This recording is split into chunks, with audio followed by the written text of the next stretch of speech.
So in this video we're going to talk about writing definite integrals as the limit of a Riemann sum. So what I'd like you to do is recall that we can approximate the value of an integral using a Riemann sum. You've done this. You remember talking about LRAM and RRAM, left-hand Riemann approximations, right-hand Riemann approximations, that sort of thing. So let's say that we've got a function here, and I want to talk about its integral. One of the ways I can do that is by drawing a bunch of little tiny rectangles underneath my curve, finding the area of all those rectangles, and adding them up to get the total area under the curve. And that's sort of what an integral is. So let's label some points here. So we've got x equals a, x equals b, and then up here we have the point on the curve, a comma f of a, and over here b comma f of b. So what I'm going to do is I'm going to say that delta x is the width of each of my little tiny rectangles.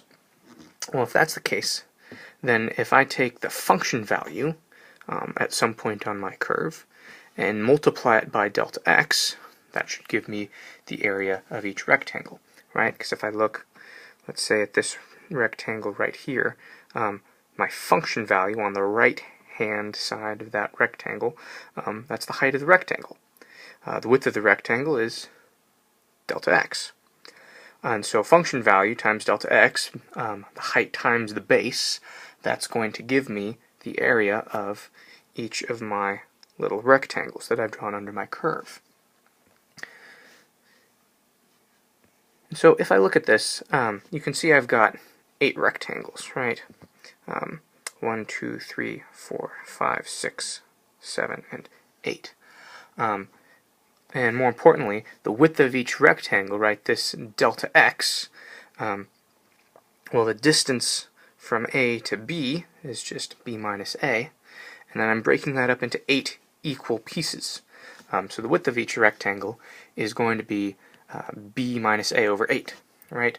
The length of my interval, b minus a, divided by 8, okay, the number of subintervals that I'm going to break it up into. So I'm doing a right Riemann sum here, and so if I think about this first rectangle, right, where I'm taking that function value right there, okay, at the right end of my rectangle. Well, my function value there, it's not going to be f of a, it's going to be f of a plus a little bit, right? F of a is going to be right here, and so if I add a little bit to a, right, if I move x over a little bit to the right, that's going to tell me the x value for the function value right here. And there's a really nice way that I can sort of make this precise using the fact that each of my rectangles has a width of b minus a over 8. Okay, so if I start at x equals a and I add my interval length, it's going to move me over. If I add b minus a over 8, that'll give me the x value that I should plug in to get the function value at the right end of this rectangle. And so what I have is that the area of my first rectangle is going to be f of a plus b minus a. That should be over 8, not over a. So let's go ahead and fix that real quick. All right, b minus a over 8. Put a little 8 right there. Okay, and then this also should be b minus a over 8. Okay, and so now what I've done is I have this f of a plus b minus a over 8. Okay, that's my function value right there. And then times b minus a over 8, that's the width of my rectangle. And I can keep doing this for all of these other rectangles, right? If I want the area of my second rectangle, okay, then I'm going to need the function value right here. at the right end of that second rectangle. And so what I've done is I started at x equals a, and then I added my subinterval length twice. So I added 2 times this b minus a over 8 business. And so the area of my second rectangle is going to be f of a plus 2 times b minus a over 8 times b minus a over 8. And so what that's doing again is this a plus 2 times b minus a over 8, that's giving me this x value right here. So then I take the function value at that x value. Okay, that's what this is doing. And then I multiply that by the width of my rectangle, and that's going to give me my area. Okay.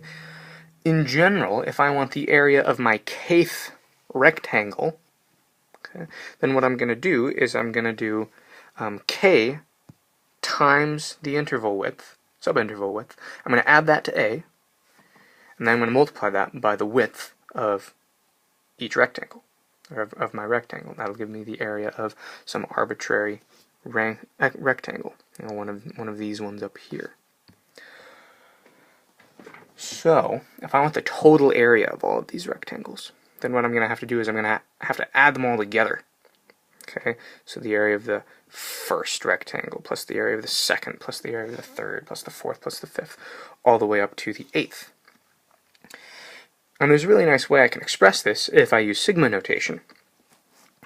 Since the kth rectangle, I just multiply the interval width by k here, the total area is going to be the sum from k equals 1 to 8 of f of a plus k times b minus a over 8 times b minus a over 8. Okay, and so what this is going to do is this function value here is going to be the height of my kth rectangle, and then I'm multiplying it by the width, and I'm adding all of these up, okay, plugging in k equals 1, and then adding that to when I plug in k equals 2, k equals 3, so on and so forth until I get k equals 8. So that's going to give me the total area under my curve.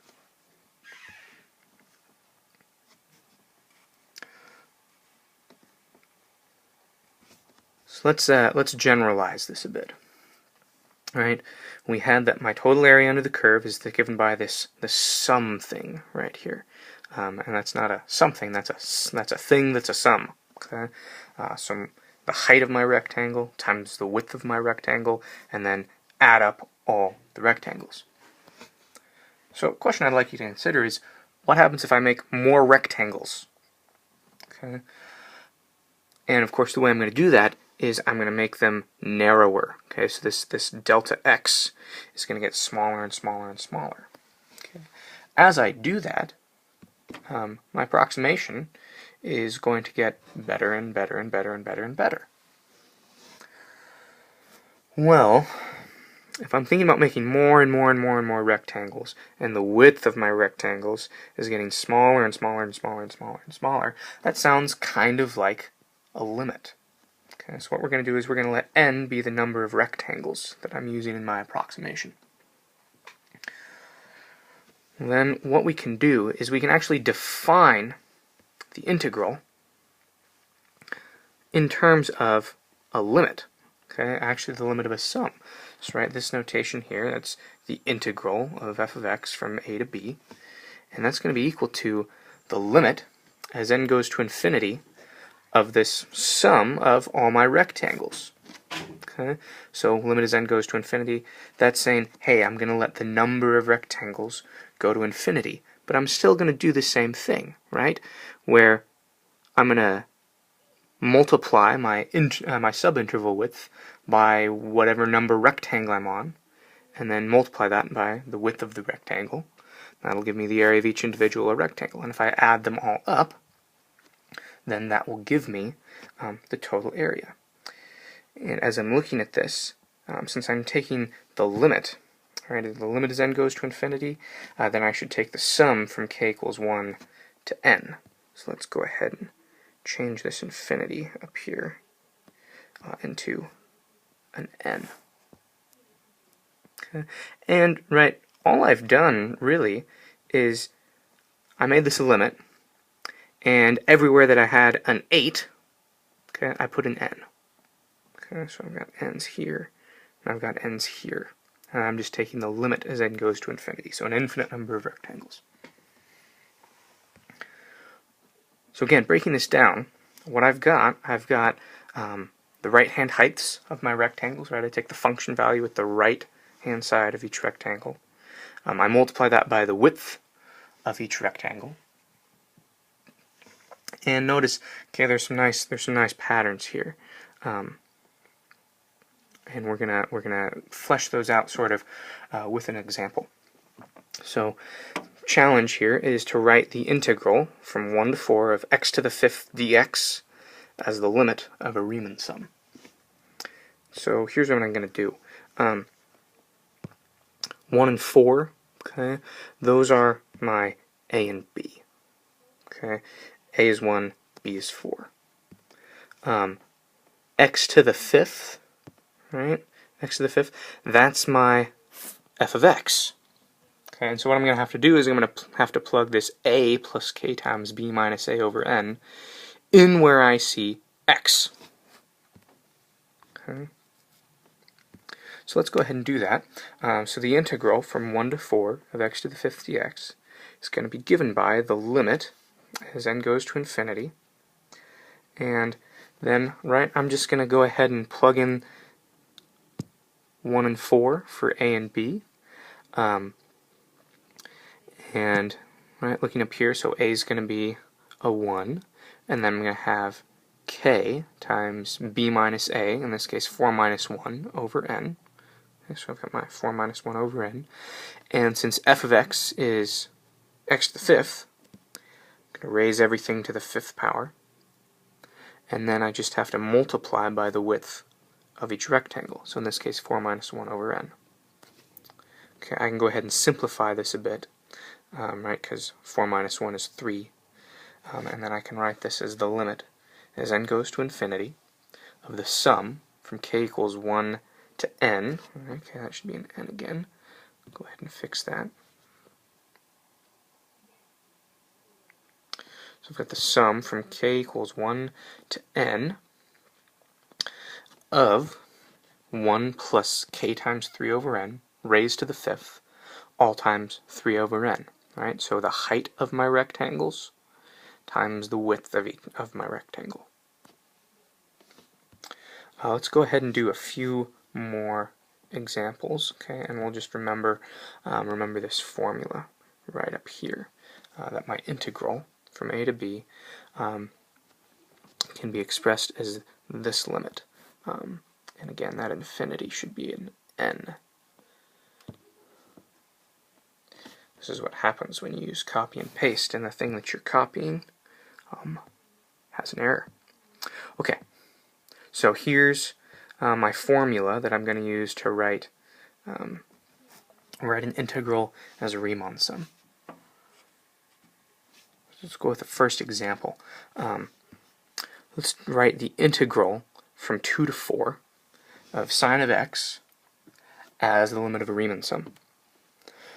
Well, comparing this to my formula, okay, 2 and 4, a and b, and f of x is sine of x. And so, what I'm going to do is I'm going to take the limit as n goes to infinity, the sum from k equals 1 to n, and then f of x is sine of x. Okay, and so I'm going to put a 2 in for a, and I'm going to do k times 4 minus 2 over n, and this whole thing is going to go in for x, my sine function. So I'm going to have sine of 2 plus k times 4 minus 2 over n, and then I need to multiply by the width of my rectangle. Okay. And I can simplify this, right? 4 minus 2 is 2. So this is going to be equal to the limit as n goes to infinity of the sum from k equals 1 to n of sine of 2 plus 2k over n times 2 over n, where, right, I've made this 4 minus 2 into a 2, and I've gone ahead and I've put that k on top of that fraction. Let's do another example. This time we're going to go the other direction. Okay, so here don't want to spoil the surprise. Here I've got my Riemann sum, okay, limit of a Riemann sum, and I want to take this and I want to write it as a definite integral. Again, what I'm going to do is I'm going to try and match this to the pattern that I see up here. Okay. So first things right off the bat, f, okay, in this instance, f is going to be cosine. Looks like a is going to be 0. Then I've got plus k times pi over n. Okay, and so what I can see from that is that b minus a, okay, b minus a, I see it over here too, b minus a has got to be equal to pi. Okay, so if a is 0 and b minus a is pi, that means b is pi. And so this is going to be the integral from 0 to pi of cosine of x. Okay, let's do one more quick example. So let's go ahead and write the integral from 0 to 5 of x squared plus 1 as the limit of a Riemann sum. So what do I notice? Well, a is 0, b is 5. Okay. F of x is x squared plus 1. So this one's going to be a little bit different because now okay, the only place I have x's is right there. So I'm going to have my a plus k times b minus a over n. I'm going to square it. Then I have to add this plus 1 on the outside too. So what this is going to look like. Alright, I'm going to plug in 0 for a. Okay, and then I'm going to do plus k times b, which in this case is 5, minus a, which is 0. Alright, divide that by n. Squared, okay, because I have to plug a plus k times b minus a over n. I have to plug that in for x. Just plug that in right there. Okay, and then I've got plus 1. And so that whole thing right there, that's going to give me my function values, okay, the height of my rectangles. I still need to multiply this by my interval length. Okay, 5 minus 0 is 0. 0 plus anything, okay, so 0 plus k times 5 minus 0 over n. Okay, the 0 doesn't really matter because it's a 0. And so what I can do, I'm going to go ahead and just write this as the limit as n goes to infinity of the sum from k equals 1 to n. Let's go ahead and fix that. Sum to n and sum to n. Okay, so now I've got the sum from k equals 1 to n of 5k over n squared plus 1 times 5 over n. Alright, so really the key to this whole thing is just remembering this formula that we've got up here. Being able to recognize what's a, what's b, and then what do I have to plug in for x. Okay, and so this whole a plus k times b minus a over n, right? You're always going to plug that in for x in your function, and then just rewrite it as the limit of a Riemann sum. That's it for this video. I will post some homework problems for you on Schoology that are optional. As far as where is this going to show up in the AP exam, most likely only on the multiple choice. Chances are there will only be 1 or 2 questions on it as well. So I would not stress about it, but it's the kind of thing where knowing it might get you 1 or 2 extra points on the multiple choice section. So look for those problems on Schoology. I'll try to post an answer key as well. And I hope that you find this video helpful.